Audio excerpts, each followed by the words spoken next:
7. O título da mensagem hoje é Deus vai restaurar a sua história. Aleluia. Mas antes vamos falar com o Pai mais uma vez. Senhor nosso Deus e nosso Pai, que o Senhor possa encontrar aqui corações sedentos por Ti, Pai. Que o Senhor venha ministrar, Pai, a cada vida a Tua boa, perfeita e agradável vontade. Nos livra, Senhor, de todo engano. Repreendemos toda a ação do maligno. Declaramos aqui nesta igreja um povo lavado e remido pelo Cordeiro de Deus. Em nome de Jesus, nós queremos aproveitar e consagrar todos os dízimos e as ofertas. Que tudo isso, Senhor, venha ser usado em prol do Teu reino. Multiplica, Pai, e alcance a todo o Seu remanescente. Até que Tu venha, Senhor, estaremos aqui até o fim, Te servindo, Te buscando. E teremos portas abertas para todos quantos o Senhor trouxer. Pai, nesta noite Te pedimos, usa minha vida, Senhor. Saca-me da Tua aljava e alcance o alvo proposto de eternidade a eternidade, no nome de Jesus. Amém. Amém. Vamos então ler Jeremias 31, de 1 a 7. Naquele tempo, diz o Senhor, serei o Deus de todas as famílias de Israel, e eles serão o meu povo. Assim diz o Senhor, o povo que escapou da morte, achou favor no deserto. Quando Israel buscava descanso, o Senhor lhe apareceu no passado, dizendo, eu a amei com amor eterno, com amor leal a atraí. Eu a edificarei mais uma vez, ó Virgem Israel. Você será reconstruída. Mais uma vez, você se enfeitará com guizos e sairá dançando com os que se alegram. De novo, você plantará videiras nas colinas de Samaria, videiras antes profanadas pelos lavradores que as tinham plantado. Porque vai chegando o dia em que os sentinelas gritarão nas colinas de Efraim, venham e subamos a Sião, à presença do Senhor, do nosso Deus. Assim diz o Senhor, cantem de alegria por causa de Jacó, gritem exaltando a principal das nações, proclamem e deem louvores dizendo, ó Senhor, o Senhor salvou o seu povo, o remanescente de Israel. Amém? Até o versículo 7. Esse capítulo aqui, ele se baseia na restauração de uma terra que havia sido devastada, destruída. O próprio profeta Jeremias foi usado pelo Senhor para profetizar juízo. E antes, Deus deu tempo. Deus é longânimo, compassivo, e Deus foi dando àquele povo tempo para se arrepender, tempo para se aproximar de Deus. Mas aquele povo foi só se afastando, dia após dia, sendo levados por falsos profetas, sendo levados por doutrinas completamente adversas da palavra de Deus. E o resultado veio uma destruição que assolou toda a terra de Israel. Foi o tempo do rei Nabucodonosor, o rei da Babilônia, entrou sem dó nem piedade e devastou toda aquela terra. E esse capítulo aqui já está falando da restauração dessa terra que havia sido devastada pela guerra, saqueada pelas nações invasoras. E além disso, Deus reintroduz o tema da aliança. Mais uma vez, Deus fala sobre misericórdia, sobre compaixão, sobre aliança, sobre uma promessa que Ele nos fez e que Ele cumprirá. Sabe, façamos uma viagem no tempo e no espaço. Vamos para a cidade da Babilônia, às margens do rio Eufrates, onde hoje é o Iraque. E para o ano de 516 a.C., Os judeus ali haviam sido deportados para várias partes do mundo antigo, o Império Babilônico. O inimigo entrou, tomou toda a terra e correu o judeu para todo lado.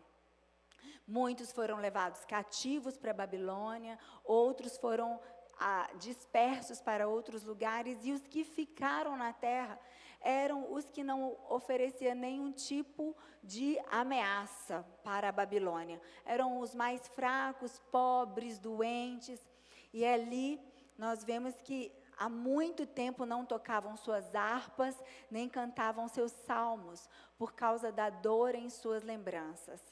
Existe ali uma memória de tristeza e dor. Então, quando eles pensavam em cantar ao Senhor, em salmodiar, a tristeza vinha ao coração e eles desistiam.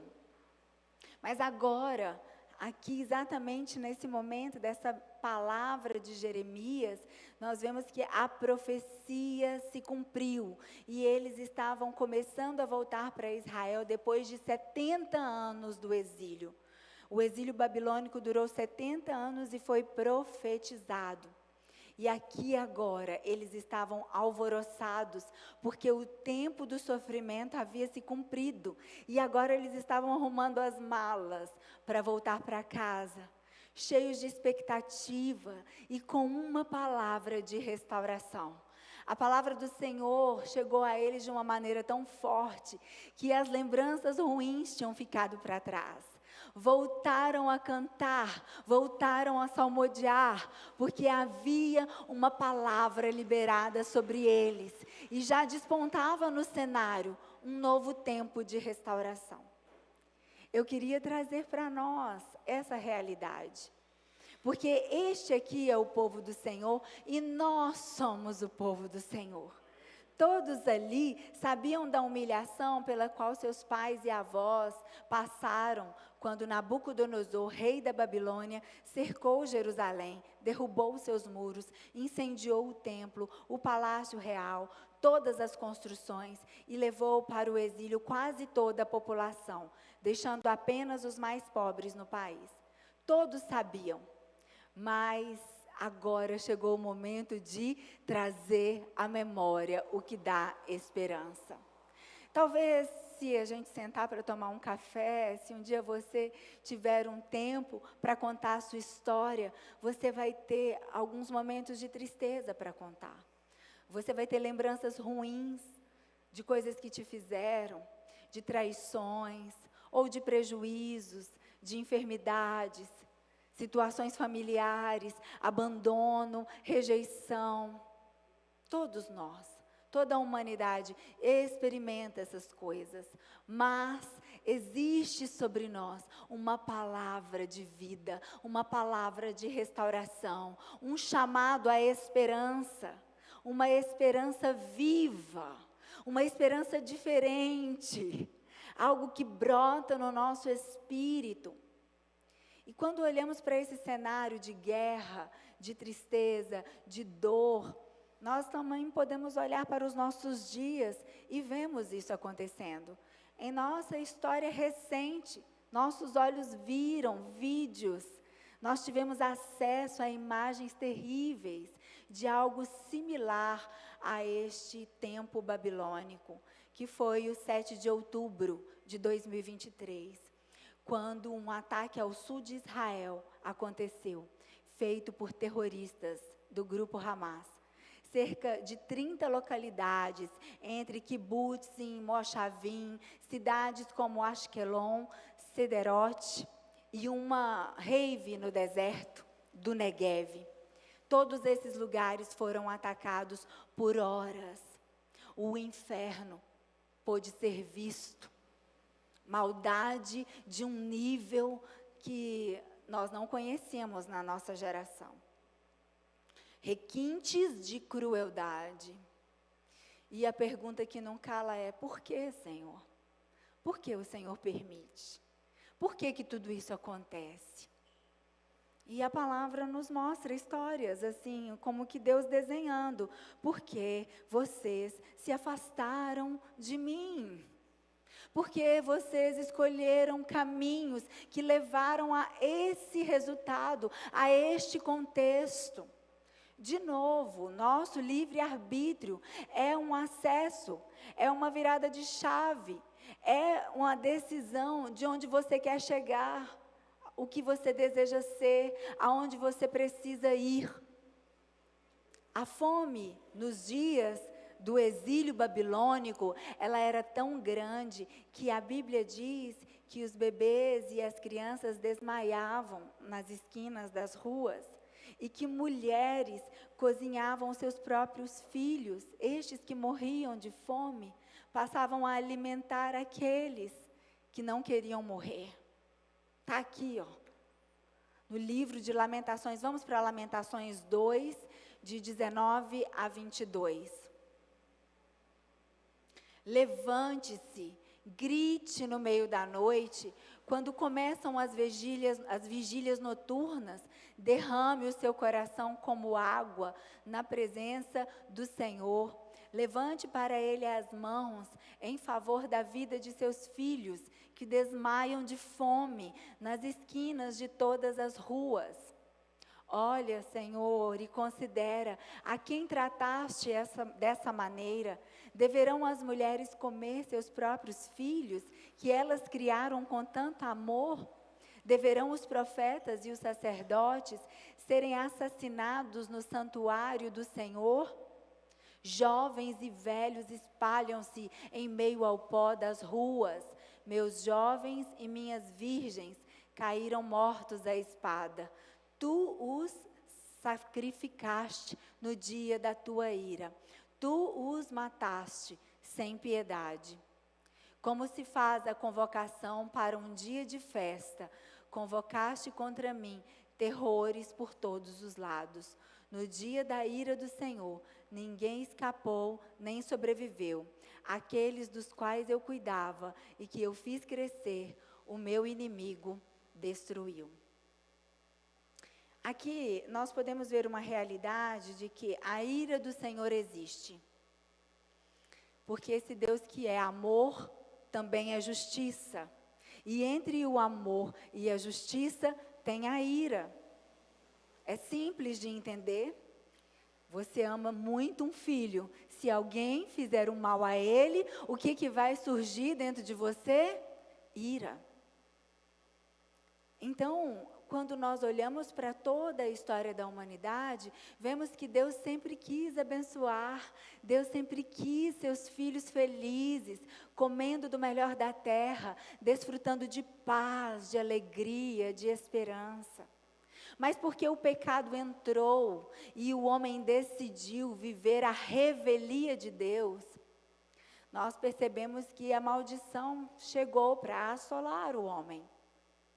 Percebe que quando Deus, ele finaliza, é como que ele fecha um ciclo da humanidade, trazendo novamente na vida de Noé e de sua família, um novo padrão de humanidade. Era como se Deus estivesse vendo, a humanidade estava num padrão muito ruim. As práticas humanas estavam num padrão degradante. Deus viu que era tão ruim, que a Bíblia diz que Deus se arrependeu de ter criado o homem. Então Deus decidiu dar um reset, começar de novo. E então ele foi instruindo um homem segundo o coração dele. Noé, um homem que andou com Deus no quesito ouvir e obedecer. E Noé então fez tudo o que Deus havia ordenado. E Eli, tendo feito a arca, entrou para dentro dela 8 pessoas. O número da aliança, 8. Noé, sua esposa e os seus filhos e cônjuges. E dali um casal de cada animal, de cada espécie. E se cumpriu o dilúvio e toda a palavra que tinha sido dita, Deus estabeleceu e cumpriu. Chegou o momento de descer da arca e começar de novo. E a Bíblia nos diz que Noé, tendo feito uma vinha, tendo cultivado uma vinha, ele, alegre que estava, se embriagou. E ele tinha 3 filhos, Sem, Cã e Jafé. E tendo se embriagado, Noé tirou as vestes e ficou nu. E Cã viu a nudez do pai e foi contar para os seus irmãos. E aí novamente entra a maldição na terra. Noé, aquele homem que ouvia a Deus e obedeceu, abre a boca para amaldiçoar sua descendência. Ele lança uma palavra de maldição sobre o seu neto. Ele ignora Cã, o filho que expôs e ridicularizou a sua nudez. Ele abençoa duplamente Sem. Jafé, ele também abençoa, mas Cã, ele vai e lança uma maldição para Canaã. Ele fala, você vai ser servo dos servos. E a palavra de Deus não volta vazia. Noé abriu a boca e falou. Percebe o potencial da boca de um pai e de uma mãe? Percebe como você carrega algo tão poderoso dentro e você tem que ter muita responsabilidade naquilo que você diz, em como você cria seus filhos. A palavra de Noé se estabeleceu, aquela nova humanidade que Deus estava começando de novo, já estava experimentando maldição. Mas Deus, queridos, é tão bom, o amor de Deus é tão grande, que a palavra de Deus diz que Ele tem prazer em abençoar até a 1000ª geração, aqueles que fazem a vontade de Deus. E somente até a 4ª geração, Deus amaldiçoa daqueles que desobedecem, daqueles que andam uma vida de iniquidade. Ele amaldiçoa até a 4ª, porque a palavra dele se cumpre e ele é justo juiz. Então, o que Deus fez? Se Sem era o que tinha dupla bênção, Deus pega um descendente de Sem, Abraão, descendente de Sem, era um semita, um patriarca. E aí Deus ordena, eu vou te mandar para uma terra, que eu ainda irei te mostrar. Qual que era a terra? Canaã. Porque o desejo de Deus é quebrar a maldição. O desejo de Deus é sempre a restauração. Deus não quer ver você vivendo duras penas, sofrendo, comendo o pó da terra. Deus quer te erguer, Deus quer te restaurar, Deus quer quebrar toda a maldição da sua história. Mas você precisa da palavra, você precisa da instrução, você precisa começar de novo. Não mais lamentações, não mais realidades tão duras como essa. O Senhor prometeu aos retornados da Babilônia tudo aquilo do que eles mais precisavam.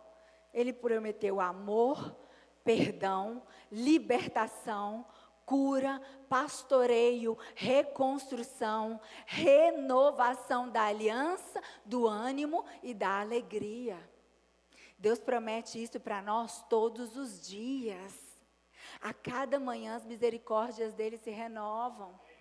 Mas cabe a você estar lá para receber ou virar a cara e viver a sua vida. Vai lá fazer suas coisas. A revelia de Deus. Claro, na hora que der tudo errado, você vai correr para Ele. Ele vai ter misericórdia para você. Mas já vai ter acontecido tudo, o que te machuca, o que te fere. Porque preste atenção, o que acontece naturalmente na engrenagem do mundo é dor e sofrimento. Pequenas porções de prazer e de alegria. As concupiscências da carne são muito rápidas. O inimigo sempre vem te oferecer aquilo que você tem de necessidade imediata. São sempre aquelas mesmas tentações que ele tentou a Jesus lá no deserto. As concupiscências da carne, Jesus estava com fome. Tinha 40 dias sem comer nada. O diabo veio oferecer pão para ele. Obviamente que ele fica nos estudando para saber qual a nossa necessidade maior, para vir nos oferecer. Mas se você está se saciando na palavra, você vai saber fazer a escolha certa. Você vai saber fechar a porta na cara do diabo.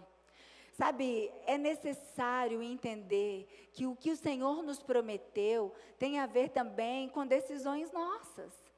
Ele nos promete, mas Ele também nos ensina o caminho da promessa.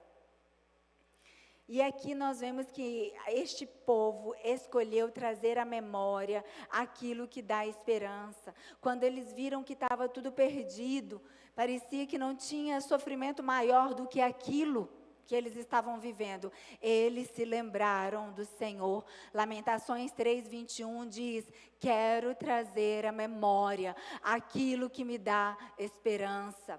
O que gerou nele sólida esperança, ou seja, o que trouxe resiliência. O que é a resiliência? É a capacidade de se refazer de alguma coisa que te destruiu. De se refazer, sabe? Algo que te feriu, te machucou. A capacidade de se levantar de um prejuízo, se levantar de uma grande dor, de um luto. Meu Deus!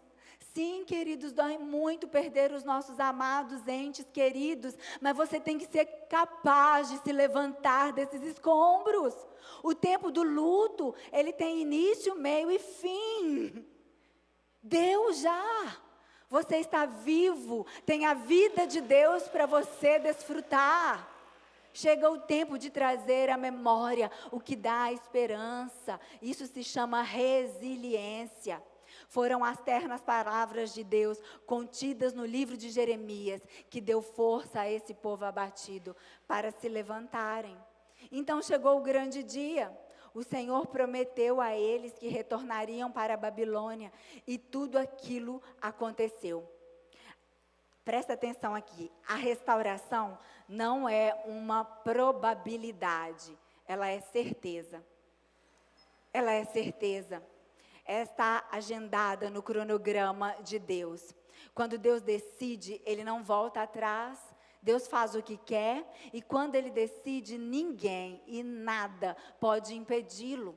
Os planos de Deus não podem ser frustrados na sua vida, na sua história. Sabe, a segunda vinda de Cristo é tão certa quanto a chegada de uma estação no seu tempo determinado. E a Bíblia vai nos falar sobre isso. Vamos para Mateus 24, de 7 a 14. Jesus vai dar sinais ali do seu retorno, usando ilustrações da natureza, como a chegada do verão.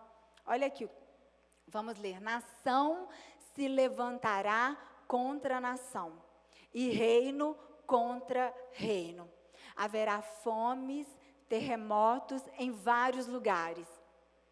Tudo isso será o início das dores. Então, eles os entregarão para serem perseguidos, condenados à morte, e vocês serão odiados por todas as nações por minha causa. Naquele tempo, muitos ficarão escandalizados, trairão e odiarão uns aos outros. E numerosos falsos profetas surgirão e enganarão a muitos.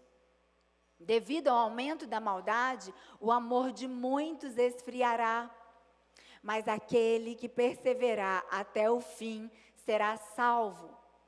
E este evangelho do reino será pregado em todo o mundo como testemunho a todas as nações. E então virá o fim. Quer estar guardado pelas mãos de Deus em toda a trajetória? Quer ser alguém que vive de maneira gloriosa? Prega o evangelho. Prega o evangelho. O último sinal é que o evangelho do reino será pregado em todo o mundo como testemunho a todas as nações. Sonhe em ir às nações pregar o evangelho. Ora, põe a mão na cabeça dos seus filhos e dá o Bar Mitzvah, que eles possam ir às nações pregar o evangelho. Porque depois que isso acontecer, Jesus virá. Ele virá. E nós precisamos entender isso. É tudo o que Ele nos pediu. Falar do Evangelho, pregar o Evangelho. Usa a sua vida, usa os seus dons, usa as suas redes sociais, usa a sua capacidade de fazer amigos. Em momentos oportunos, deixa o Espírito Santo te dar o tom, o tempo, a hora. porque assim você não se torna um chato. Você tem o sabor perfeito, a hora exata. Mas pregue o Evangelho, use todos os seus recursos, use a sua casa, use de tudo que você tem, a sua saúde, pregue o Evangelho. Por que a gente acha isso tão difícil? Antigamente tinha até fila no banco, era uma oportunidade que você tinha. Quem nunca pregou o Evangelho na fila do banco? Eu já. Mas nem fila a gente tem mais, o amor está se esfriando. As pessoas não estão tendo tempo umas para as outras, é só no rola-tela, ninguém tem mais o olhar um no outro. Mas você carrega a centelha de vida, você carrega a bênção que está em Abraão, está em você. Você carrega a promessa, em ti serão benditas todas as famílias da terra. Você carrega a bênção semita. Sem foi abençoado 2 vezes, você tem a bênção dobrada. Sabe por quê? Porque você é Cristo na terra. Jesus é o primogênito. Jesus é o todo-poderoso, abençoado. Sobre ele está a palavra remida. Ele é a própria palavra. E Jesus disse isso aos seus discípulos há mais de 2000 anos atrás. Certamente ele sabia de tudo o que não só o seu povo, mas toda a humanidade haveria de passar. Guerras, doenças, catástrofes, entre outras situações. Ele nunca prometeu aos seus que seria fácil, mas também nunca disse que seria impossível. Ele disse: vai ter aflição, no mundo tereis aflição, mas eu estou convosco, tem de bom ânimo, eu venci o mundo.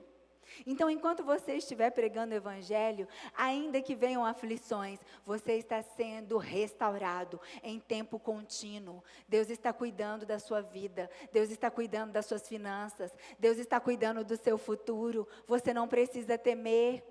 A restauração da terra, a punição dos inimigos, o retorno das pessoas à sua casa, tudo isso não tem sentido se não houver uma relação de aliança, não é verdade?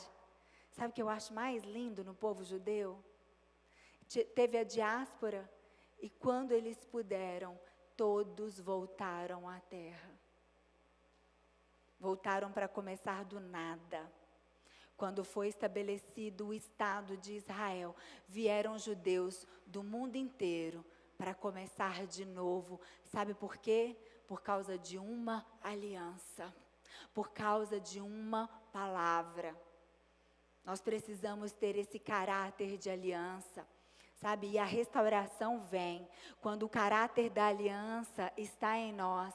Deus nos restaura por completo. Olha o que diz Jeremias 1:10.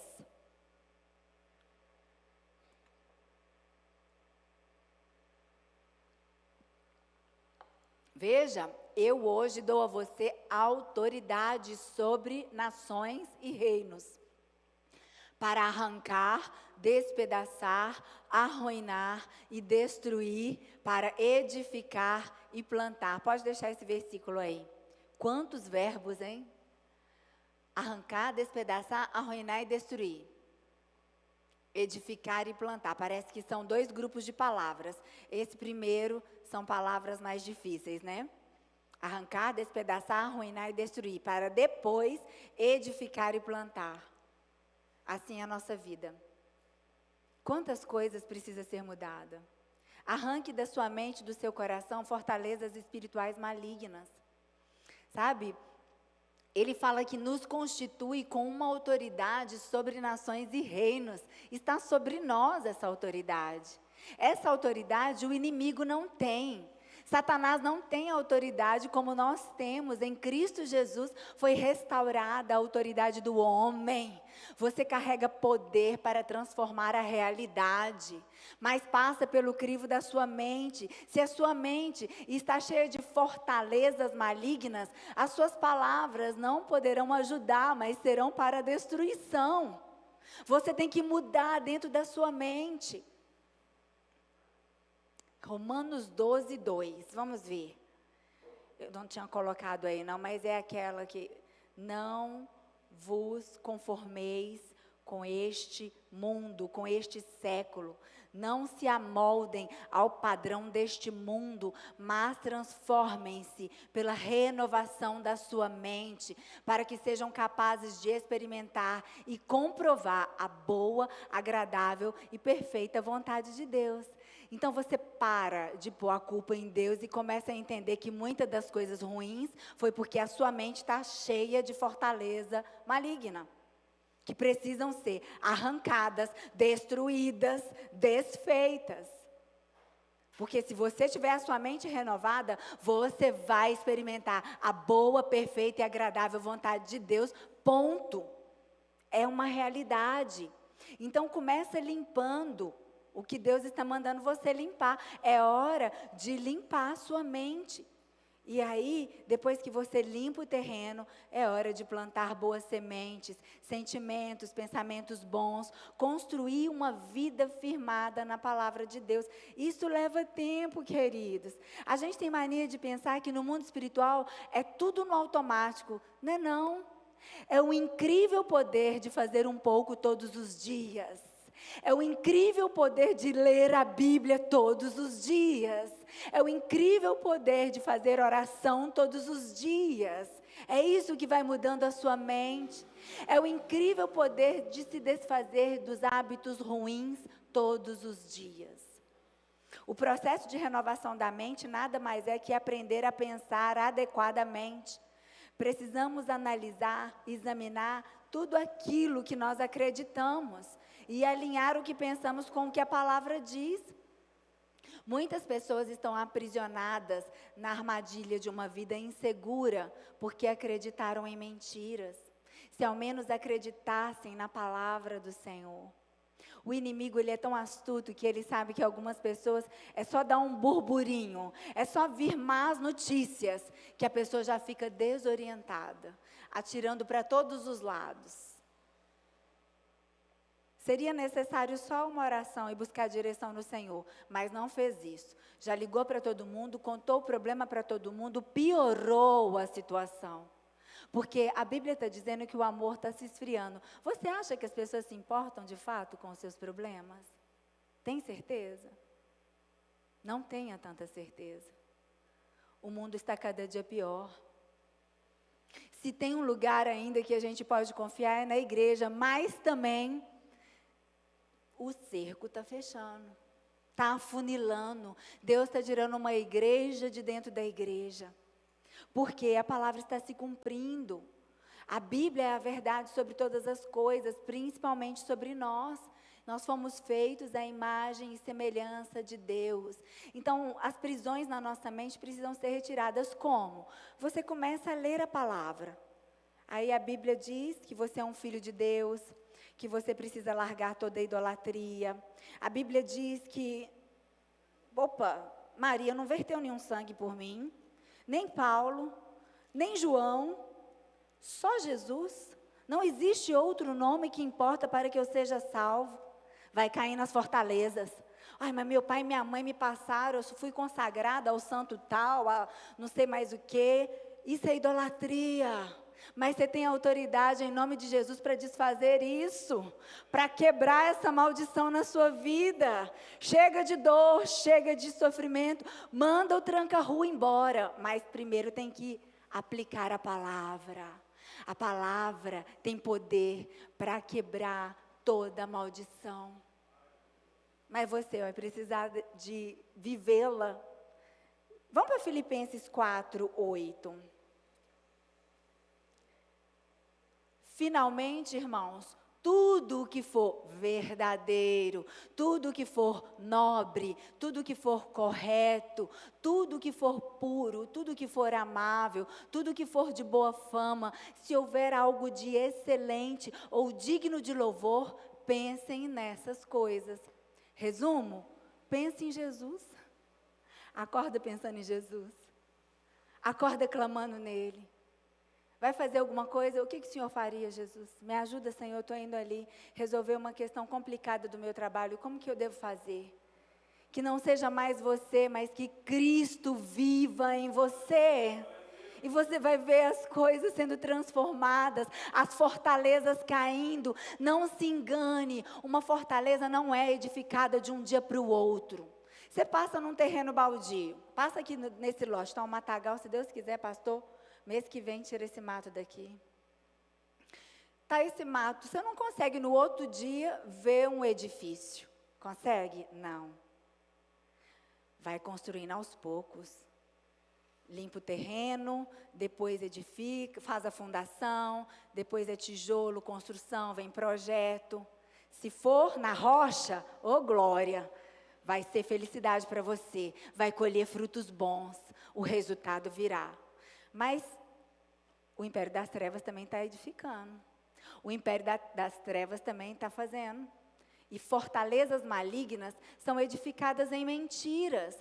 Todas as vezes que você escolhe acreditar numa mentira, você permitiu que o diabo elevasse um pouco mais a muralha da fortaleza na sua mente.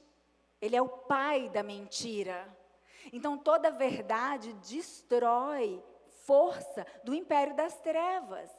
Você não pode simplesmente esperar que algo bom caia na sua mente. Assim, ó, acordou, caiu assim um sopro, Deus sopra em mim. Não, você tem capacidade inteligível, você é inteligente, foi Deus que fez você assim. Você precisa entender essas coisas. Pede a Deus profundidade, peça a Ele revelação. Ele quer que a palavra se mova, a glória dele vai tomar forma na sua vida. Deus vai te dar capacidade intelectual ainda maior, tudo pelo poder da palavra. Deus vai te colocar em outras rodas, vai te tirar da roda dos escarnecedores e te colocar na roda dos amigos de Deus. Você quer? Então permita Ele fazer, Ele quer fazer. Aleluia, precisamos escolher os nossos pensamentos, precisamos nos render a Cristo e dizer ao exército do inimigo: vá de retro, Satanás. Aqui, não. Na minha casa, não. Se você sente que na sua casa tem algo estranho, as mulheres muitas vezes percebem antes dos homens, mas os homens também são sacerdotes no lar. O filho chega da escola agitado, com uns pensamentos esquisitos. Você precisa ter tempo, orar e ensinar, porque se você não ensinar, tem gente lá fora ensinando. Se você não cuidar do seu terreno, vai ter quem construa, e não vai ser coisa boa não. O que é construído de graça é só coisa ruim. Agora, Jesus pagou um preço para você construir coisas boas na sua vida. Cabe a você receber o preço que Ele pagou ou não. Porque tem muita gente desprezando o sacrifício de Jesus. Tem muita gente dizendo não para Ele. E Ele não vai arrombar a porta e entrar. Ele quer fazer com que você compreenda isso. Livre das pressões, dos cativeiros, da cegueira, da miséria, do medo, das preocupações. Como que uma fortaleza espiritual se levanta? Sabe que ela se levanta, às vezes, com uma prática da família. Vamos dizer, não, isso aqui já virou tradição na minha família.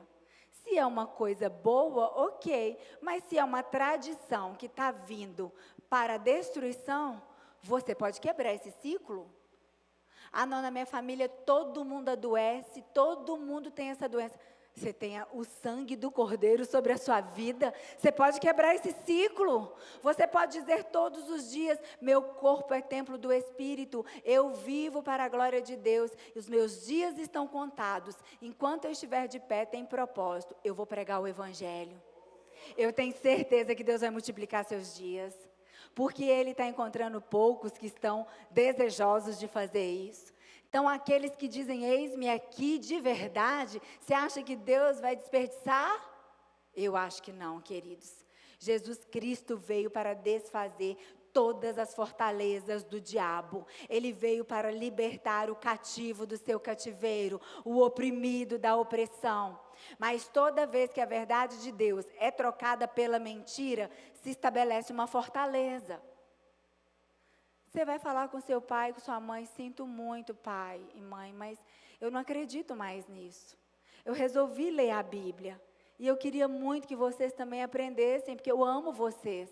Só Jesus salva. Eu não vou entrar na sua casa e quebrar seu santo, desrespeitar a sua fé, mas me ouça.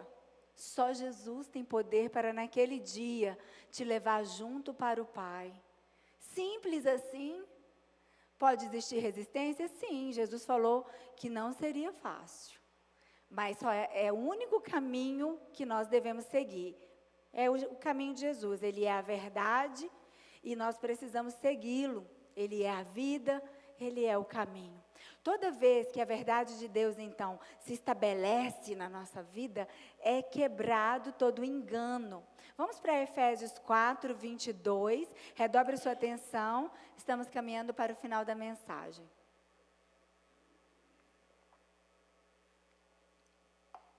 Efésios 4, 22 diz assim: quanto à antiga maneira de viver, vocês foram ensinados a despir-se do velho homem, que se corrompe por desejos enganosos.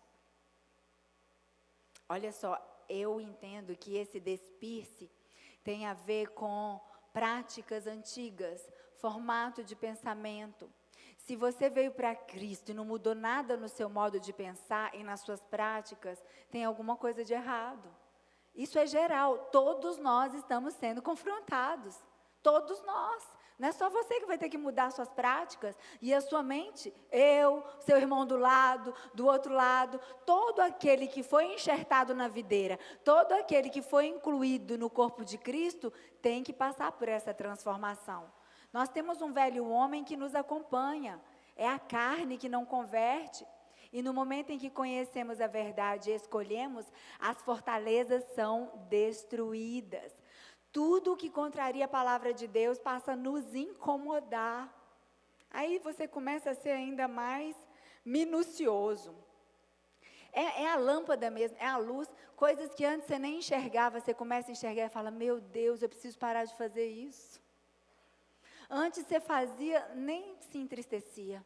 Mas agora você está tão mais próximo de Deus, que você se entristece, você vê aqueles cantinhos mais escuros da sua alma, aquelas mentirinhas bobas, que na hora que você viu, você já falou. Você aprendeu desde pequena a aumentar um pouquinho uma história, a contar sempre uma vantagem, mas agora o Espírito Santo está te dizendo: precisa disso mais não, isso aí está atrapalhando sua vida. Acaba com isso, você vai ver, vai acabar com um monte de amarros, um monte de embaraços, coisas pequenas. Às vezes, ele vai te falar assim: conta aquela mentira, aquele negócio que você escondeu do seu marido, vai lá e conta, porque essa situação no seu emprego não está saindo, não está sendo liberado, porque aquela mentira está travando, está amarrando. Vai lá, meu filho, e desamarra, conta logo, fala para ele, ora primeiro e vai lá: amor, aconteceu isso, isso e isso, você me perdoa? Eu estou sendo movida pelo Espírito e eu creio que isso vai trazer mudança. Deus está falando para a gente parar com essa mania, fazer as coisas erradas. Queridos, Deus é amor, paz e justiça. Então não existe como uma pessoa cheia do Espírito carregar injustiça, ser um mal pagador. Não tem como uma pessoa cheia do Espírito ser um motivo de guerra, de briga, não tem como. A pessoa pode até ter dom. Dom ela pode ter. A unção até capacita a fazer as coisas. Mas é a santidade que te autoriza, é a santidade que libera o caminho, porque onde tem santidade, Deus está. Foi por isso que Jesus morreu na cruz, para que pudéssemos ser santos, porque sem santidade ninguém verá a Deus. Para finalizarmos, vamos para Cantares 2:15. Estamos passeando aqui na Bíblia para vermos como viver a restauração de Deus na nossa história. Cantares 2:15 vai dizer assim: apanhem para nós as raposinhas que estragam as vinhas, pois as nossas vinhas estão floridas. Sabe o que é? O Senhor está falando em enigma. Ele está falando assim: para de ficar preocupando. Tem gente que pensa assim: eu não vou virar para crente não, porque minha vida eu vou ter que parar de fazer tudo, como diz aquele rapaz. Você não pode mentir, você não pode roubar, não pode fazer nada de errado, e ainda assim você está correndo o risco de ir para o inferno. Ele diz, e se você falar que é fácil, você já está mentindo e já perdeu a bênção. Fácil não é mesmo não, mas é muito bom. É a melhor parte da vida. A Bíblia diz que a graça de Jesus é melhor do que a própria vida. Mas você não começa olhando as dificuldades, olha na raposinha.